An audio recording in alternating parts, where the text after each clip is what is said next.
This is big breaking news. Secretary Rollins from the USDA has just exposed what's going on with the SNAP program. She is warning of, quote, massive fraud that's happening behind the scenes and how they are digging into it and investigating it, and also how certain states are blocking them from getting this information.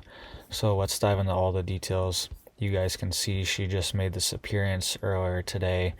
This was this morning on Fox News, and she is warning that there's, quote, massive fraud going in with inside the program, and this isn't fair to the people that actually need it, right? And it's not fair to the taxpayers that are contributing to it as well too. So let's listen to this really quick, and then we'll talk more about it. There's also a major announcement made from President Trump. He is saying that he wants major changes to healthcare. All right, he wants the money from Obamacare to go directly back to the citizens. We'll get into more details of that, but let's listen to this really quick. So the Center for Immigration Studies has found that anywhere from 50 to 60% of households that are headed by illegal immigrants rely on SNAP benefits and other programs similar to that. Is there a problem with that? Well, we, at almost the very beginning, I think on my first day, I sent a letter to every governor in America saying, send us your data. No illegal aliens on any SNAP or food stamp or WIC program, period, full stop. Everyone said, oh, no, we're not doing that. It is illegal. I mean, it is not allowable. However, the 29 states, mostly red states that sent us their data, what we found was really astounding. And now we're in lawsuits to get the rest of the data so that we can work to fix this. So there is no doubt that there is a massive, massive fraud in the program.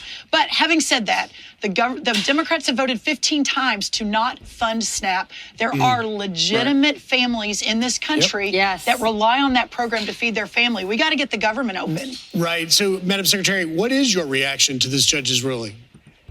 All right, we'll get into more of that in just a second, but did you guys catch what she said there? She said that 29 states have sent their data for SNAP, and they've been looking through it, and there's been, quote, massive fraud that's going on. And she was specifically mentioning how there is lots of fraud going on with potential migrant programs, okay, and they're potentially accessing federal benefits illegally. Some people are, okay, that's what she's alluding to. And this is big, right? This is costing the U.S. almost $10 billion per month.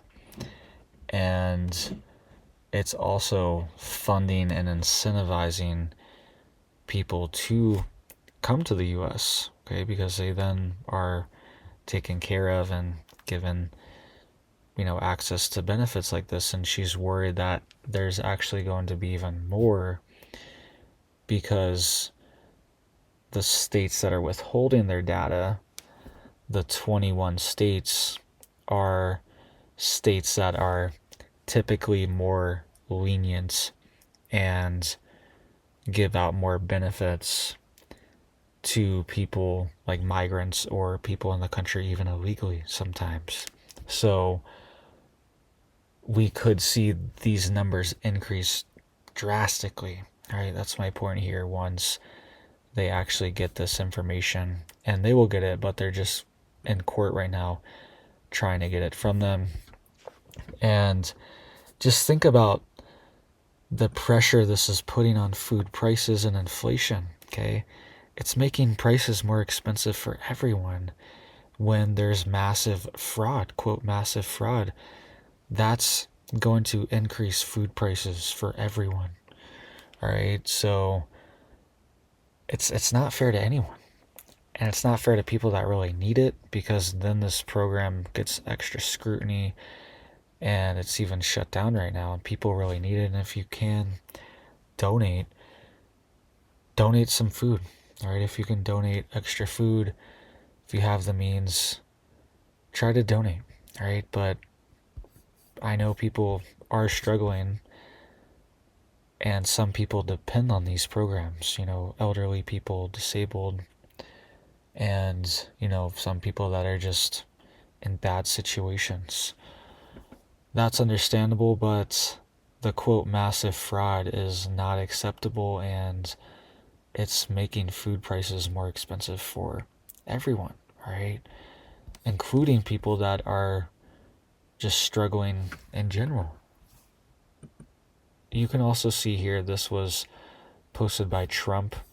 He wants to change healthcare, all right, and Obamacare. We will get into more details of that in just a second, but let's listen to this really quick.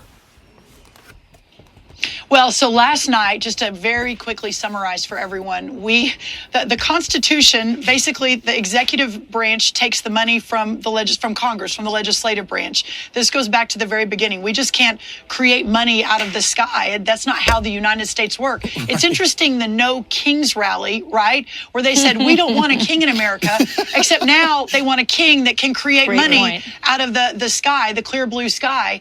And so a very leftist judge in Rhode Island said, oh, go create the money, everybody, go find it. And then the First Circuit basically agreed with that. But last night, y'all, Judge Ketanji Brown, no great friend of, free market and constitutional government, said, no, we need to stay this for 48 hours. The First Circuit needs to take another good look at this, that this probably is not constitutional. You can't just create money to fund a program that Congress refuses to fund. All right, Secretary, we want to get to this because President Trump just posted this on social media last night. It says, while cattle prices have dropped substantially, All right, so that was the basis for that ruling there, is that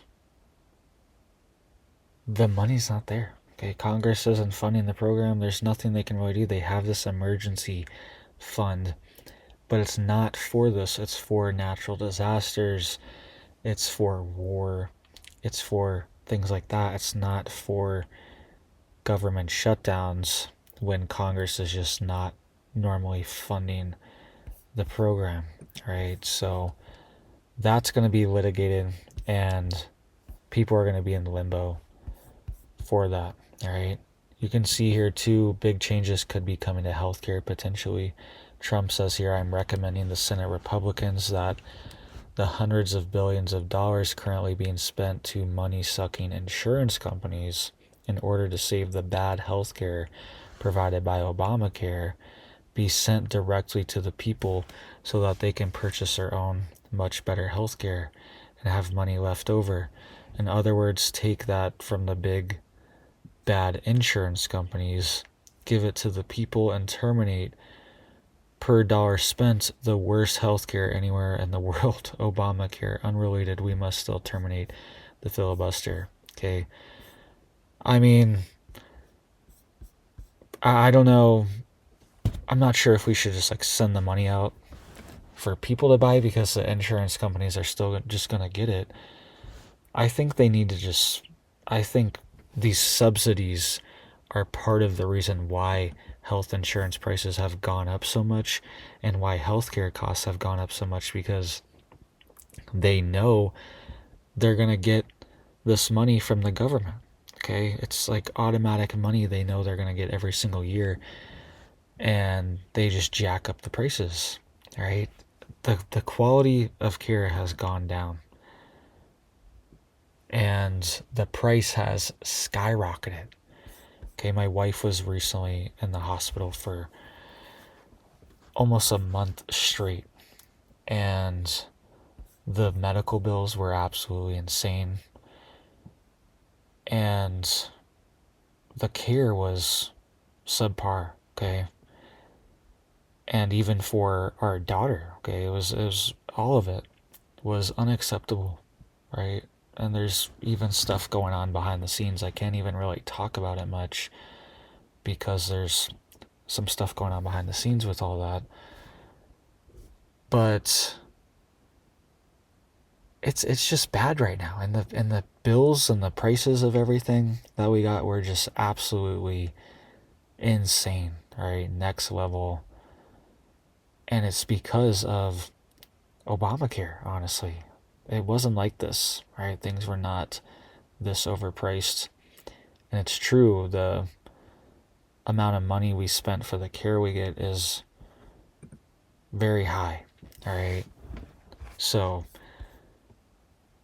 I think changes are going to come to this. I don't know if it's going to happen right now, but I think it's on the table. I think they might try to do something with this, especially if they do terminate the filibuster, which Trump has been pushing for and has been looking more likely every day that goes by.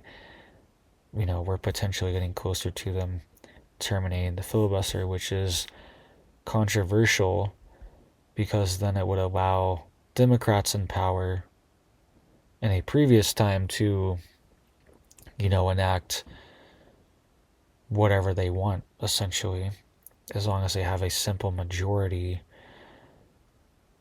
But at the same time, the government's been shut down like 37 or 38 days or something like that. Maybe it needs to happen. I don't know. Let me know what you guys think down below. What's your opinion on that? Let me know what you guys think about this SNAP fraud as well, too. So thank you guys. I hope you guys are staying safe, staying prepared out there. I hope you have big blessings for your life and your family. And I hope you have a big old blessed day.